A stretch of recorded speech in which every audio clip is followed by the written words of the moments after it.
Right, we've got you covered with the Airstill Essentials kit. So this is all the good gear you need, whether you're using an Airstill or an Airstill Pro. So starting off with the 10 litre fermenter, really great size for small batch fermenting. We've got the yeast and the sugars to do your fermentation. The next step will be testing and measuring. So we've got an alcometer, we've got a hydrometer, and we have a measuring flask.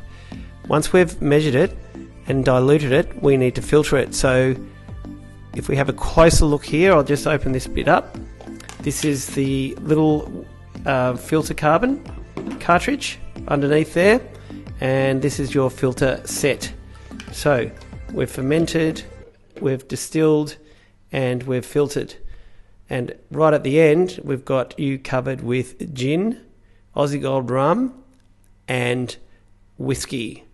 So we've got all bases covered with the Airstill Essentials kit.